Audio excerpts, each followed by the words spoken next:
And a lot of people came to a realization that I think I'm wasting my life. Like I'm burning my life doing something I'm not passionate about or doing something for reasons that don't feel like reasons that are really helping me to thrive. I'm surviving, but I'm not thriving.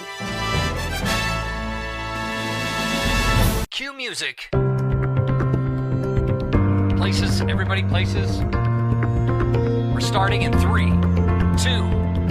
Welcome to the Autoimmune Hour, where we look at the rise of autoimmune disorders. I've brought together top experts that range from doctors, specialists, nutritionists, researchers, and even those recovering from autoimmune to bring you the latest, most up-to-date information about autoimmunity and how to live your life uninterrupted. Thank you for joining us here on the Autoimmune Hour with Sharon Sayler. Always seek sound legal, medical, and or professional advice regarding any problems, conditions, and any of the recommendations you see, hear, or read here on the Autoimmune Hour, Understanding Autoimmune, and Life Interrupted Radio. Join the Autoimmune Hour's Courage Club. Sign up now at understandingautoimmune.com. Now, back to your host, Sharon Sayler.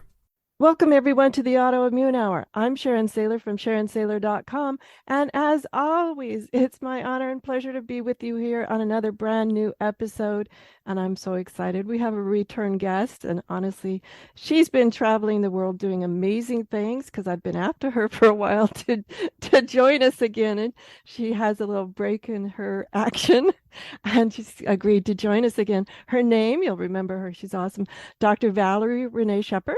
And we're going to talk about what I think is really important, and that's keeping the positive attitudes. And she is an amazing, what I'll call, survivor to thriver story. She had a catastrophic stroke and had to relearn lots of things. And before that, she was an amazing person, was a self-mastery expert, but somehow, this just takes it to a whole new level when you have to re-educate yourself on so many things about your body and all of that. So we're going to talk to her about being an awesome thriver. And she is the CEO of the Hartley Center for Mindfulness and Self-Mastery. And she's also the author of the multi-award-winning #1 international bestseller, Living Happy to Be Me. And I think the subtitle is Dancing Your Soul Lifestyle, I think. Oh, we'll ask her about that. Valerie, thanks for being back on the show. Hi, Sharon. Thank you so much for having me. Hello out there, Autoimmune Hour audience. I'm so grateful to be back and sending you all kinds of good juju. Yes, absolutely. It's so wonderful to see you on the video, guys.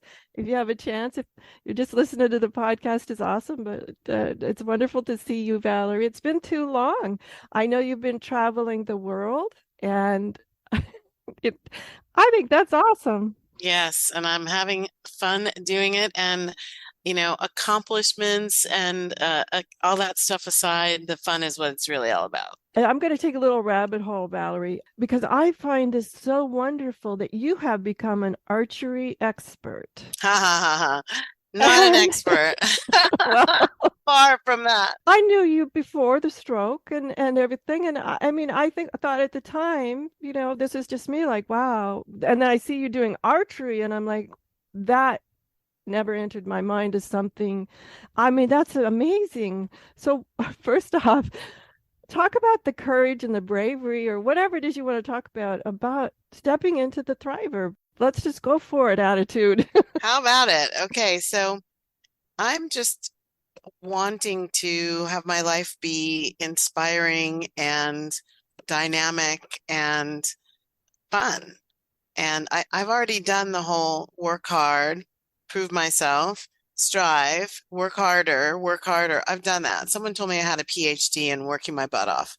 And I was like, yeah. I love it. I would agree with that. Yeah. So I'm tired of being the driven person. And I just made up my mind. And then the stroke helped me anchor, deeper into that because of the physiological incapacitations of my body. And so I got also very bored with traditional physical therapy. I was an NCAA Division I conference champion in track and field, and I got bored with like the monotony of the workouts. And so physical therapy was just like, oh. So what I started to do was pick up things that I knew would challenge my body and help me rehabilitate, but they were more than just going to the gym and lifting weights and doing stretches and things like that. So my brother is my primary archery go-to helper guy. He is grandmaster, blah, blah, blah. He shoots like 5 times my average. And I was visiting him one time and I had said that, this right arm, I could really use something to do to try and strengthen it and bring it back online in my brain. And so he took me outside and he's got an archery range on his property. So that's kind of cool. He shoots every day. That's wicked cool. And so he took me out and we shot and I just fell in love with it. And I started shooting with a group in Orange County using loaner equipment. And then I got to the point where I think I want to get my own stuff. So my brother bought me a kit and I've got a beautiful bow, which I named affectionately Black Beauty. She is a Samick Sage recurve, and he made me some beautiful arrows, and I shoot at least once a week, and if I could shoot more, I would. So, and I'm actually getting better. I was in a little friendly, we did a couple of little competition things here and there, and I actually shot my personal best a couple weekends ago. And I mean, the lesson here is you get to choose, right? You you get to choose. So if anything in your life is challenging in a way that kind of pushes you but doesn't inspire you, stop doing it. Change it. Make it so that it serves you 360 degrees. And so I love archery. I get to use my legs, my back, my shoulders, my eye. The right eye is my dominant eye, and it was affected by the hemorrhage. So I'm doing everything that supports my right side to grow, laughing, fresh air, looking at hawks. I mean, delight, delight, delight. More, please, more, please, more, please. Oh, I could see that from the photos that you post. The smile, it just takes up your whole face. It's like she's having fun. Yes, indeed. And I've made some little course corrections lately, with the way I'm sighting the target. And I've seen some really great improvement, and I've been getting yellows every time I shoot, every practice, not every round, every end. And so I'm just really excited about the next competition. Ha ha ha. I think that's fabulous. And to me, it's important. I like to challenge myself to things that I've never done before around my birthday. And what happened, I've been doing it for a couple of decades, and what's happened is if I get a little sloppy and I haven't decided yet, some friend will decide for me. And off we go. Perfect. I love that because that's when I do my New Year's resolutions. I don't do them on December 31st. I go for the change of my life year. And so that's when I kind of sit down and look inward and come up with what's it going to be this year. And so I love making things around that solar return of your individual life and individual year. That's fantastic, Sharon. Oh, it's a lot of fun. Sometimes we do some pretty amazing stuff, and sometimes I'm not so good at it. Like riding a motorcycle, not my thing. No, oh, The people I went with had never ridden before, and they came in, first and second in the class, and me dead last. you know But we what? still had a good time. Yeah, exactly. So I've got story like that too. Like I love horses. I always have, and I've always wanted, I was one of the girls that was like 10 years old and wanted a pony.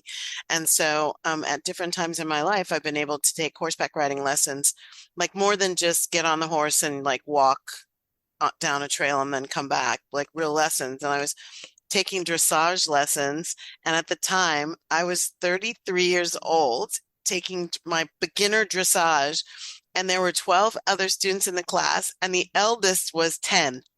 I was going to mention. It was hilarious. And they were so gracious and so welcoming. But yeah, I did pretty well. It was funny when they would say, put your heels down. Like they would ride by me while we're riding in a circle and they would tell me, just put your heels down, things like that. It was so precious. But yeah, when you talked a little bit ago about going from surviving to thriving, and when you think about it, it's not really that hard. Anybody who's made the transition probably has times when they look back and go, how did I get here? And when they put together the formula that got them from surviving to thriving, many of them, I suspect, don't have the data, but I suspect many of them notice that, wow, that was not as hard as I thought it was. Like I got here much faster than I thought I would, and it didn't it didn't kill me. I'm having fun and it's great. And I go back to the idea that it is your personal choice. And even the idea I'm thriving or I'm not thriving is a choice. Absolutely. There's no state called thriving that is a universal state for no matter who gets into it. It's really individualized state of acceptance, of allowing, of choosing, and of growing and expanding and all kinds of good juju. Well, to me, it's important that when I got my diagnosis, everything stopped and I had to reconsider a whole lots of things the way that my life had been up to that point. In hindsight, amazing things that has happened in that since 2014 when the diagnosis was to now that never would have happened otherwise. And I find that fascinating. On just it wasn't like one big choice, like I'm going to be a thriver. I think I ever said that, but it was I big thing was refusing to take some gaslighting that I got early on from medical professionals and others, like, oh, should you be doing that? And things like that. It's like, as you said, choose. I was the one who knew best. Well, yeah, I feel fine. I think I can do that. Let's give it a go and see how it goes.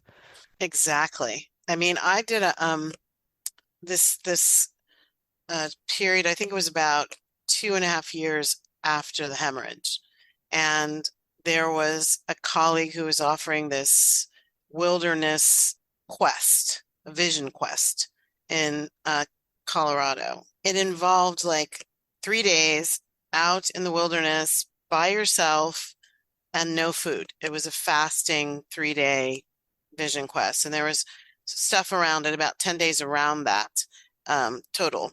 But I remember saying I wanted to do it, not to challenge my body. Like it wasn't about put my body through hell to make it heal faster.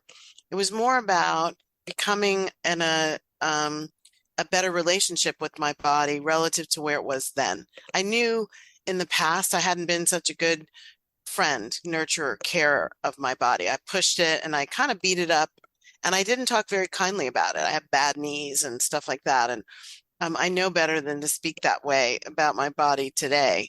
But this vision quest was really an opportunity for me to ask, rather than pound it into submission, to ask, like, are we capable of climbing this rock? And are we capable of lifting this thing? And are we capable of doing a number of different things that I did? And it really shifted how I could see what I was going to be capable of going forward and what my kind of baseline, my new baseline was, and not my new normal, my new baseline. I would love for people to really hear that, the difference between baseline and normal, because coming out of the last 3 years, people are looking for new normal. And I'd say maybe they should not bother with that, but that's another discussion. But so this baseline, and I'm with you, this idea of thriving has kind of organically come up as I've worked in more harmony and partnership with my body to see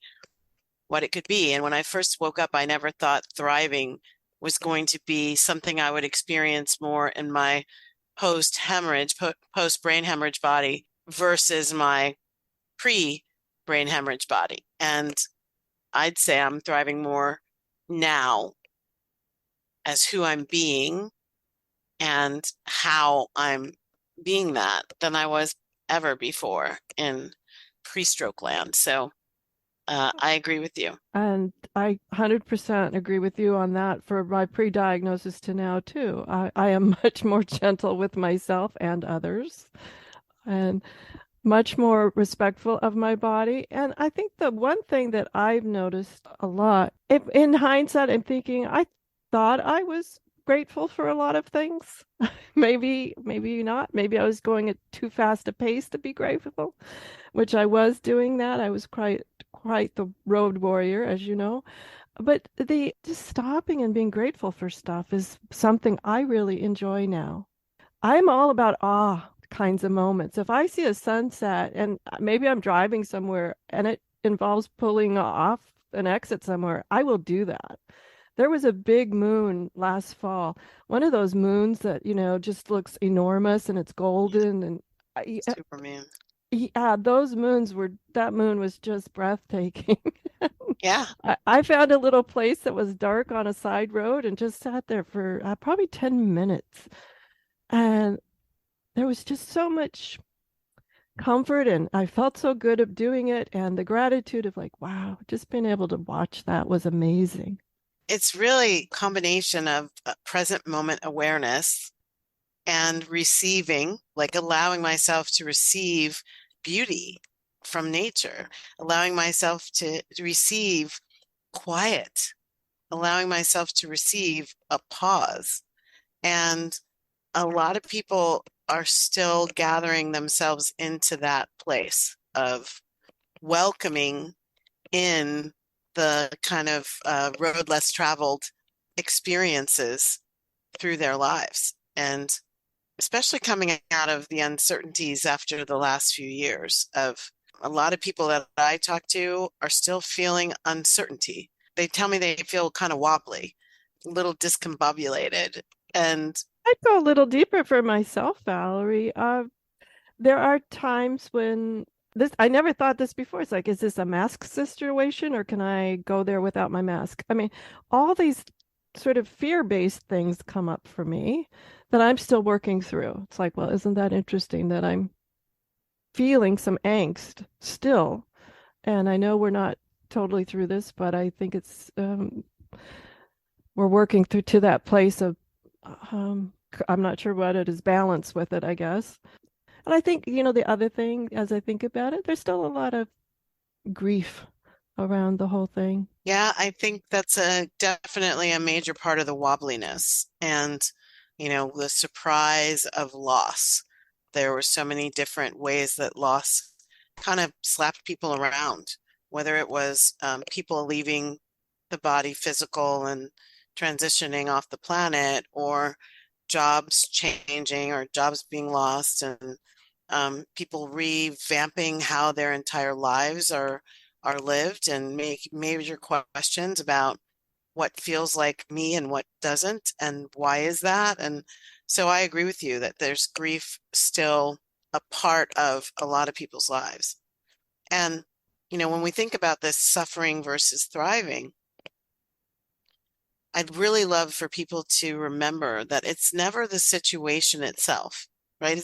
It's not really the loss that is so difficult to deal with. It's our interpretation and our perspective of what loss means, of how it's going to affect me, of what that means I have to give up, or how I'm never going to see someone again, and I wasn't ready. And it's the mental machinations that we put on top of just a plain and simple dynamic. The dynamic itself is fairly neutral. Death is a part of life. Loss and transition and change are just a natural part of life. Nothing is standing still. Everything is changing every second. So it's our interpretations that are triggering these feelings inside of us of pain and regret and deep sadness. And when we get better able to, I don't want to use the word manage because I think it's deeper than that. It's more of a accept, allow, and then receive. And what we're receiving is the depth and breadth of the goodness, the possibilities that lay inside the situation that we're having such trouble with. I know that is not easy. I'm not trying to be Pollyanna and just say, oh, just paint it with a pretty brush. That's not at all. If anyone's hearing that, please hear me say, that's not what I mean. What I mean is that even in the midst of darkness, there can be light. And the only difference is, whether you see it or not, is whether you choose to look for it, and then you are able to receive it when it's there. That's fabulous. We need to take a quick commercial break. I'm going to let that sink in a little bit, Valerie. We'll be right back.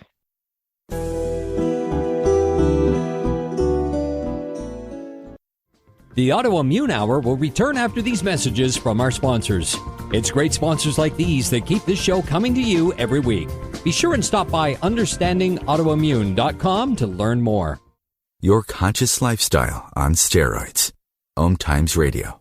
IOM FM. Hi, it's Olivia Munn with my shelter pets, Frankie and Chance. Say hi, guys. When I adopted them, I discovered that they both have incredible personalities. Chance's sole purpose in life is to love and to be loved. Frankie is a little bit of a scoundrel and always entertaining. They're a little bit of a lot of things, but they're all pure love. Adopt pure love at theshelterpetproject.org. Brought to you by the Ad Council, the Humane Society of the United States, and Maddie's Fund. OMTimes Magazine is one of the leading online content providers of positivity, wellness, and personal empowerment. A philanthropic organization, their net proceeds are funneled to support worldwide charity initiatives via Humanity Healing International. Through their commitment to creating community and providing conscious content, they aspire to uplift humanity on a global scale. OMTimes, co-creating a more conscious lifestyle. Listen and imagine.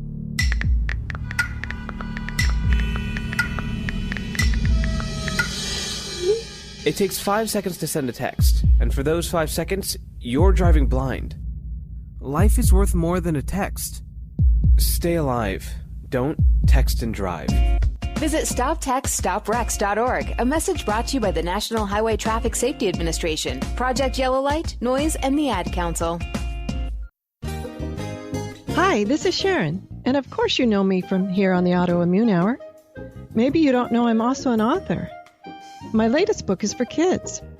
It's Pinky Chenille and the Rainbow Hunters, a winner of a 5-star reader's favorite review.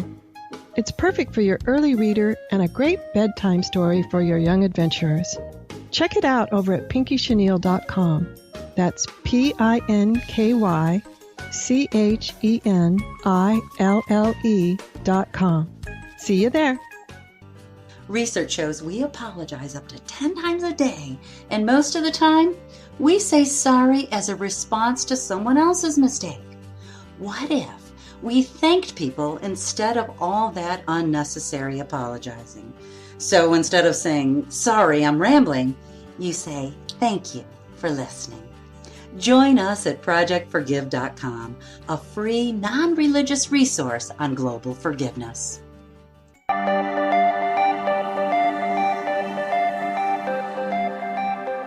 Welcome back, everyone, to the Autoimmune Hour. I'm Sharon Sayler from SharonSayler.com, and you can find this and all our previous episodes, over 400 now. I think we're 420-something, over at understandingautoimmune.com. So you can check out Valerie's other shows, too, as well. Now, Valerie, I am just having an amazing time here. I love catching up with you and all of your new learnings. The one thing about Dr. Valerie René Sheppard is she is constantly learning, finding new things and bringing new things to light. And I like to say, when I talk to Valerie, sometimes after she says it, it's like so obvious. It's like, but sometimes obvious isn't obvious until somebody comments on it. And Valerie's always at the lead, the edge there of pointing these things out for us. And now you mentioned discombobulated. I would not have used that word to describe parts of my community I hear from are feeling. But now that I've had a chance to sit with that word over the break, I'm like, yeah, that's really a good word for it. What else are you seeing? I hear so many different things that kind of fall somewhat underneath that heading, which basically is a bucket that's meant to encompass all the ways things are permanently, like seeming permanently different from what I had come to consider normal and what I was used to and what I was practiced at and what I felt comfortable in, like all the ways that we perceive that our lives are happening the way we want them, and that also we take for granted. Like, this is just the way it is. The status quo becomes so redundantly lived over and over again that we have a hard time adjusting when aspects of that status quo change. So I've heard all variations on the theme. Some people who are worried about their semi-adult or their emerging adult children who can't seem to settle into what they would call their new normal, and there's still a state of flux where they live and in terms of the spaces in which they travel. And I get questions from parents about, well, how do I support them without being overprotective, without pulling them out of things, without being dictatorial about where they go and what they do. I hear questions about people feeling like, well, I didn't have any questions.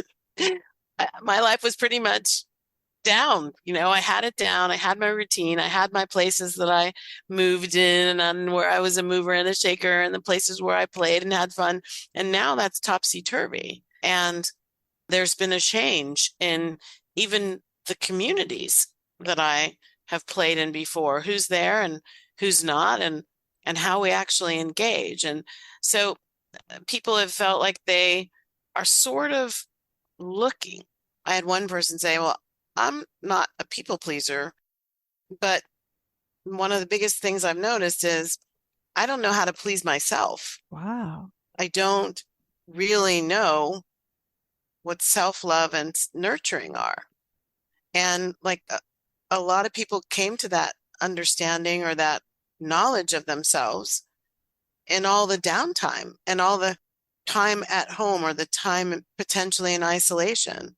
A lot of people were like, I had to listen to my thoughts, and my thoughts weren't very kind. I had to watch myself in action because there was nobody else. I was just doing stuff with me. And it occurred to me, I don't know how to have fun. I don't know what makes my heart sing. People say it's not work if you love it. And a lot of people didn't love their work. They were doing it to, I've got to have insurance for the family, or I'm just doing it till that magic retirement age.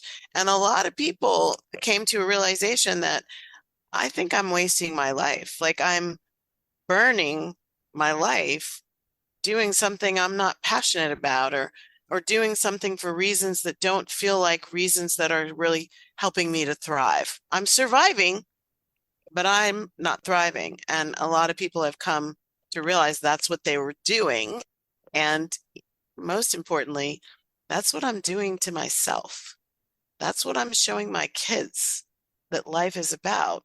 So a lot of people have come to me saying, help, wait, wait. I need to get into these questions. And, the answers are going to be out there. And right now I just need to, what other questions do I have? What more might be possible? And so I've been helping people kind of look at those things and take a breath. My first action step is always breathe. Like, that's a very practical action step, by the way. Like, oxygenate. That most people forget. Oxygenate the blood, oxygenate the brain, allow yourself to take a beat or 10. It's not just in this situation either, Valerie, because when I'm doing my body language and my communication work, a lot of times one of the first things I say we go through is a breathing process. Let's just step back and breathe so we can clear things out. It's like clears the cobwebs. What amazes me about breathing? I know you do laughter yoga and all these things, which are fabulous, but what amazes me about breathing is how fast it can shift your body and your mindset. Milliseconds. Yeah, it's amazing. Milliseconds. It's amazing. And really should be used as a tool. I know that it's, the autonomic nervous system, it just does what it does. Right? And you can actually dictate how you use the breath as a part of serving yourself into the energy of thriving, into the experience of the body in thrive mode. And so that's one of my favorite things. And the other one is sometimes what people's lives are calling for is the exact opposite of what they think they're supposed to do. So often when people land in this space of the unknown, the void, what was old isn't going to work in the new realities of today for whatever reason, right? And what is new for me specifically in the realities of today hasn't fully anchored, hasn't really landed. I haven't chosen. I'm not sure what I want. And in that void, that space of, oh my gosh, can't go backwards. Oh my gosh, don't know how to go forward. A lot of people panic. A lot of people start to denigrate themselves. They tell themselves little stories about how I should know this at my age. They tell themselves stories about they missed all the signs. Why didn't I see this coming? And they start to actually get into a very negative place that is derogatory to themselves. And they become jailer, judge, jury, executioner, all of that, when what they could be doing, what I offer that they do, is to just kind of notice, wow, this is interesting. I have no idea. I have no idea what I want to do. I have a file folder in my head that I tell people about. It's like, it's called Isn't That Interesting? And okay, I don't know what this means, but I'm just putting that in this Isn't That Interesting file. That's part of acceptance. That's part of the neutrality that says, so I've just been laid off. My job's gone away. I don't know anyone who's hiring, and I wasn't prepared. Like panic doesn't serve you in that situation. It's much better to take a moment and go, well, isn't this interesting? That's called accepting. And then the next thing that can come after that is a leaning in. So a lot of times when people get scared, and they lean back. And what I'm offering and suggesting is, how about if you lean in and say, okay, crazy situation. Okay, surprising situation. Okay, scary situation. Okay, oh my gosh, situation. What's going on? Like, what did you come to teach me? What are you offering me? What's possible from me leaning in to get to know the situation better, rather than leaning out and saying, since I don't know the situation, I should be afraid of it. And they're radically different perspectives. It's leaning in and saying, I don't know anything about you. Tell me, show me, be my friend. What can I do to thrive in this situation, in this current moment? Not thinking, where am I going to be a year from now? Not thinking when that bill's due 6 weeks from now, but right now, in this moment, how can I make peace with the present moment so that I can sink into a space of openness, right? So energetically, when life is throwing us a curveball, we want to raise an open-handed mitt and catch it. We don't want to bat it away. We want to say, I've got a giant mitt. Come on, curveball. I'm ready. And then when the curveball lands in the mitt, we want to say, well, aren't you interesting? And wow, what would I receive were I to say, tell me more, show me more, give me more, if I were to make peace with that? And sometimes people may need a learned intermediary to shepherd them into their new kind of up-leveled life. And what I see too often is that people get scared, they get upset, and they spiral down. They look for blaming and shaming. Who did this to me? Why is this happening? If those people over there had done something differently or not done anything at all, or just would go off of the planet and leave me alone, and they just start spiral into a place that's very difficult to live in, let alone come back from. And it's a lot more powerful to be in neutrality as these massive changes kind of take hold in one's life. Start from the neutrality and spiral up by doing exactly what you said a little while ago. What is there happening right now that I could be grateful for, like truly grateful for, not Pollyanna gratitude, but truly grateful for. And then, of course, because this is what I do and love to do, we have my team and I have created this amazing experience that we'll talk about later, to help people if people are looking for something. I'm so excited about it. I read about it Oh, the other day. yes. Okay. Yes, But we'll yes, get yes. back to this. We'll go back. But I had a quick question, and I had a quick question. One of the things that I've noticed is we're at that place of neutrality, but sometimes I get stuck there. I'm like, okay, isn't that interesting? But then I'm kind of like waiting for the next and. I get it. Yeah. Is that a common thing or is that just weird? I don't think it's weird, and I don't necessarily know how common it is. So, what I would say is, whatever happens when we're there, if we can just make it okay. See, even the question of, is that weird, is actually changing your relationship to whatever it is. For you to say, oh, well, still don't have any inspiration, still not getting a message. If that happens for too long, what I suggest that people do is to test their way to success. So remember I mentioned, you and I were talking about how we got the physical body to come back online, how we made it through these situations that were like, what the? And then now what? So what now what is what I say. Okay, so I don't really know what I'm supposed to be doing, but I will dip my toe in the water over here and I'll see. Maybe I can do this, maybe I can't. And then we might see that there are some conditions that really serve us and some conditions that don't. And if we are really astute in our ability to kind of notice what we notice, this is self-awareness. One of the, it's the number one pillar of self-mastery is self-awareness, like noticing myself in my life, noticing what I'm doing, noticing how I make decisions, noticing what ticks me off, noticing what quote unquote pushes my buttons, noticing when I lose my temper, when I'm impatient, like noticing those things. And then in the moment when you're dealing with this new situation, be attuned. What's going on? This feels abrasive. I don't want to be in this environment.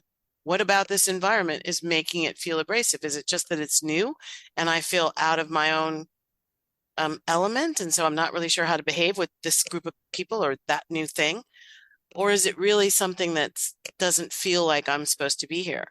And it really is an opportunity to call yourself into a deeper awareness, a deeper listening, a deeper leaning in and doing that. That's interesting. I'm still not feeling anything. Like to the point that we allow ourselves to be in the nothingness, the void. And the void experience can last. It's the same way that grief lasts, right? It's over when it's over.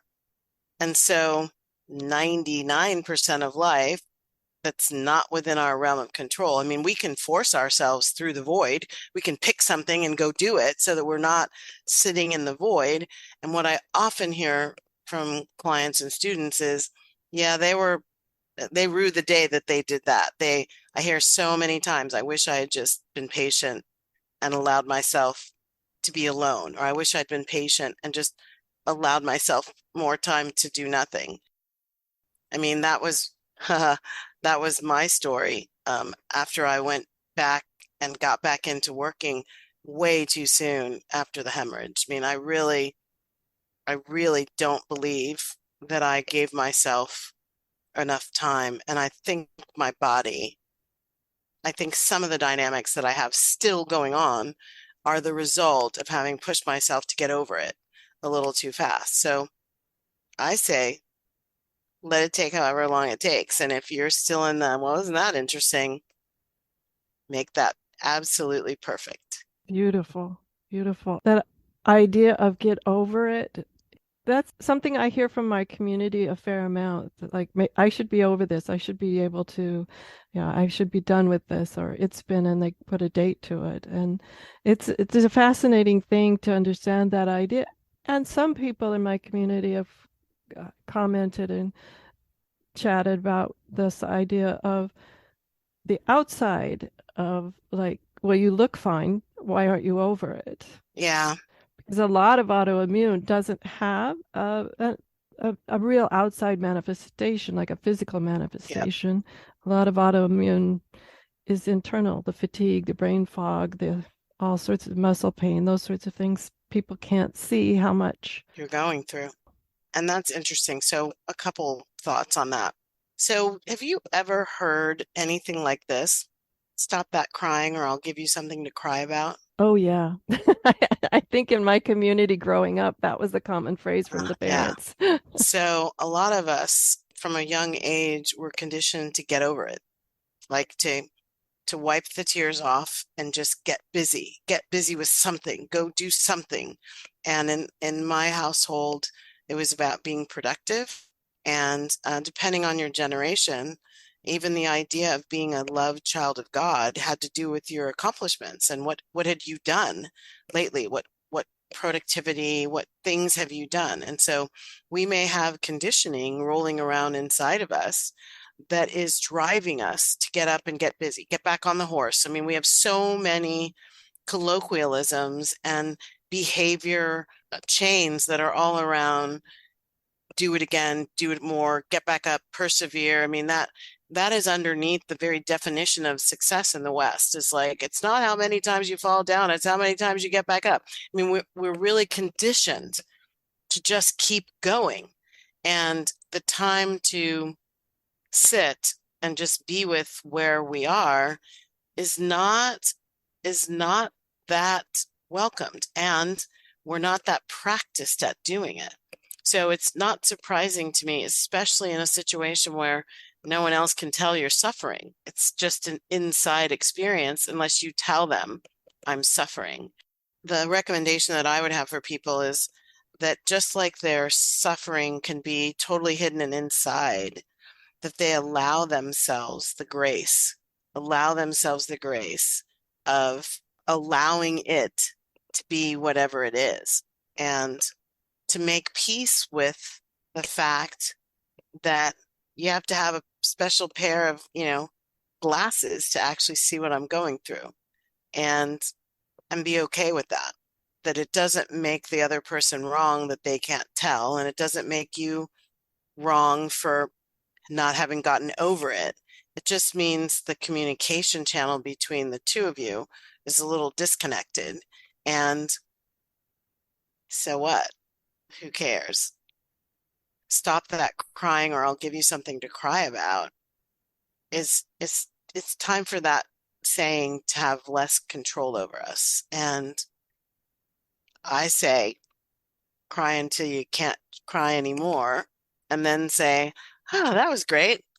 Wow, that was cool. I really did let a whole bunch of negative energy leave me at that point, in that one. That was great.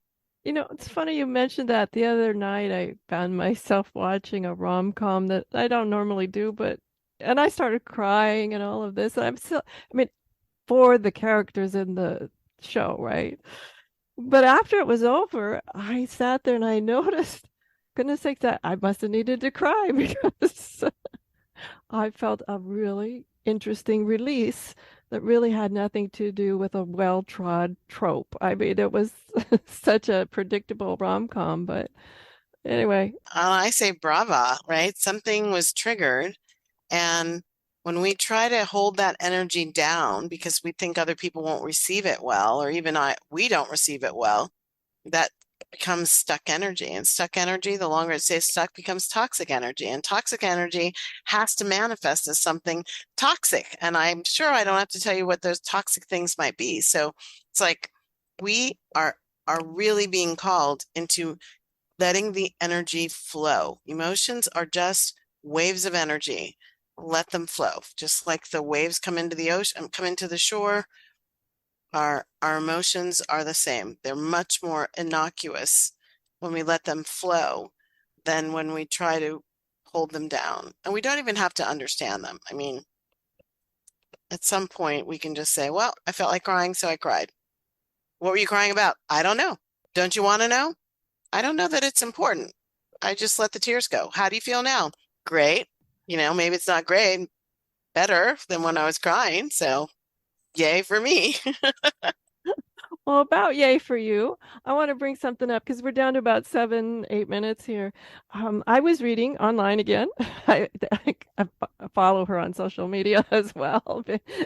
But tell me more about the glow up experience. I'm really excited for it. And everything you've been sharing right now, I'm just like, oh, that just sounds so perfectly juicy to be able to immerse myself in.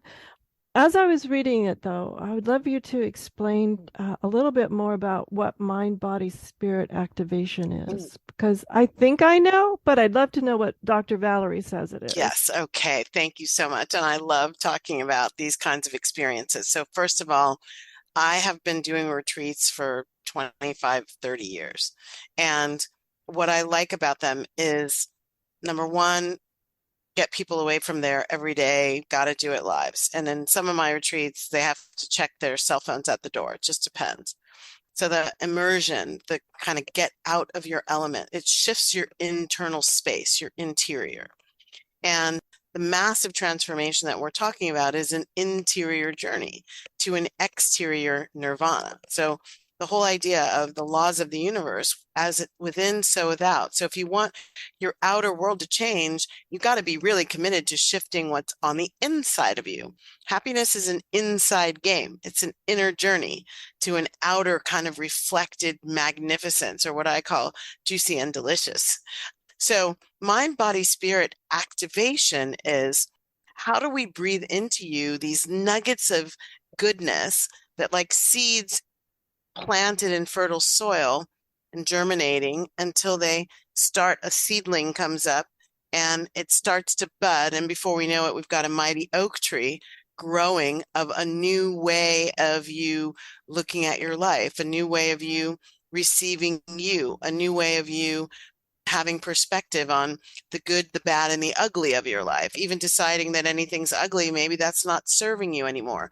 The whole idea is that we work with you through a couple of different modalities to give you an opportunity to sharpen your mental acuity around my mindset. Is my mindset supportive?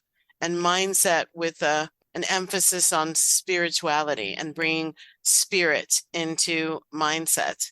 And then emotional intelligence around emotional intelligence is in mindset. I mean, physiological intelligence, like how well do we know our bodies? How well do we actually have conversations with our bodies? When our body says, I'm tired, do we keep pushing through, like powering over? Do we pull all-nighters? Do we tell ourselves sleep is for the dead people? Like, how do I need to get into a different relationship with my body or physical intelligence? And then lastly, which a lot of people tell me, this is where they feel like they've kind of really dropped the ball on nurturing for themselves as they've gone through the different phases of their lives. And it's time, again, coming out of this last 3 years and everything that they went through, they're feeling there's a gap there. There's a space where they'd actually like to feel full. There's untethered, kind of floating in the breeze when they'd like to feel really anchored in the spirituality, the spiritual self that they are, and be able to leverage that, use that, really rely on that as a part of their discernment, as a part of their choicefulness, as a part of their guidance, as a part of their joy. And so that's what we mean by mind, body, spirit activation. We will have modalities, and I've got a couple of really awesome co-facilitators that are bringing things into this at just the right time. And for us to really restore people to wholeness and return them to flow. And the wholeness comes from this alignment of the whole self. So we are 100% spiritual and we're 100% human. And when we integrate them as we are living our lives, we've got a wholeness that returns to us. We are divine masculine and divine feminine. And in the world today, there's a lot of emphasis on activating the feminine. And from my perspective, what we haven't done enough of is healed the masculine. Whether you're a woman or a man, we have some toxicity in the masculine energy, and we'll be looking at how we reintegrate a healthy, healed masculine and put him together with your divine feminine and create a level of wholeness there. We've got heaven, and we've also got the earthly realm, the upper dimensions and the lower dimensions. And how do we allow you, like, give you the skills? It's skills, right? It's not just being some special person. It's skills. You can learn them to actually live heaven inside the third dimension called earth, this plane. Like, who doesn't want that? And so that's what we'll be doing. Well, I'm fondly remembering that it was just pre-pandemic. I think it was January 2020 that you and I had retreat time together, and it was awesome. I have such fond memories, and I'm excited for the glow up experience. And just the last minute or so that we have, it's in France. And so tell us a little bit about it and where we can maybe, because we're almost out of time, maybe go take a look at the website. So the website is glowupworld.com, glowupworld.com. And it's in France, in the south of France, not in Paris. It's 6 hours south of Paris, near the border with Spain, in the Pyrenees Mountains, in a beautiful medieval village in the foothills of the Pyrenees, a medieval village called Chalabre, and in an ancient chateau. And it has everything you can think of when you remember, when you think about, French chateau. Yeah. And the region is filled with vineyards, and there's blue sky, and it's a very spiritual place. Early Christianity had a lot of activity, and there are other dynamics there. And it's a beautiful container. I've been to the area. I was there for 2 months last year. And I've also been to the retreat center called Yobaba Lounge. It's a 5-star Condé Nast rated retreat center, and it's going to be delicious. Come play with us. Oh, absolutely. I have such fond memories of playing with you right before COVID too. Oh my goodness. I know. When we were in San Antonio. Yeah. Yeah, absolutely. Yeah. Fantastic. Well, everyone, that's Dr. Valerie René Sheppard, and she's amazing. As you could tell, it was glowupworld.com if you want to find out more about the upcoming retreat. I do it right away because when's the retreat? I think it's May 29th to June 4th. Thank you. Yeah, that's kind of important. We're 60 days away, and yes, we want to do that. Yeah, absolutely. Run over there right now. That would be fantastic. And I'll have that website up at understandingautoimmune.com as well. Thank you. So, Valerie, thank you so much. It was so good to see you again. I know during the pandemic, some of us just lost touch with each other. And I'm so excited about this experience because a retreat with you is an absolute treat. Everyone, have a great week. Whatever your adventures, join me next week for another brand new episode. Enjoy. The information provided on the Autoimmune Hour, Understanding Autoimmune, and Life Interrupted Radio, including the websites understandingautoimmune.com and lifeinterruptedradio.com, plus social media, is for educational purposes only. What you read, hear, and see on the Autoimmune Hour, Understanding Autoimmune, and Life Interrupted Radio, and its websites, and other media outlets is based on experience only. The information should never be used for any legal, diagnostic, or treatment purposes. Research shows we apologize up to 10 times a day, and most of the time, we say sorry as a response to someone else's mistake. What if we thanked people instead of all that unnecessary apologizing? So instead of saying, sorry, I'm rambling, you say, thank you for listening. Join us at projectforgive.com, a free, non-religious resource on global forgiveness. Do you want to be a better leader, have better relationships, become more self-aware, be a better communicator? Hi, I'm Sharon Sayler, best-selling author, professional speaker, and executive coach. And my life passion is empowering professionals to be the best that they can be. After years of working with professionals, I've discovered the 7 things nobody is telling you that can cost you your clients, sales, and even your career. And I want to give it to you free. You've heard my show, you know my passion, and maybe we'll be working together sooner rather than later. So go grab this ebook now to find out the 7 things that's costing you big time over at SharonSayler.com/radio gift.